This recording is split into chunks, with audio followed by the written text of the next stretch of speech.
रुक जाए, मैं कह रही हूँ ना कि आप इन मामलात में ना पड़े। और तुम्हें भी मुझे कुछ समझाने की जरूरत नहीं है, मैं अपने डिसीजंस खुद ले सकता हूँ। ओके, तुमने मेरी वजह से मुझे छोड़ दिया, बस इतना काफी है।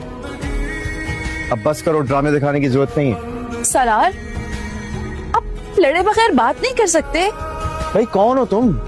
हाँ, मैं आप तो मेरी क्या? सरार, बताओ क्या हो तुम? मैं आपकी कुछ नहीं लगती। मोहब्बत पर तुम्हें यकीन नहीं, बीवी तो मेरी नहीं रहना चाहती। पहले तो मेरी उदासी पर तड़प जाते थे आप, और अब मेरे आंसू देखकर भी इतना मुतमईन है।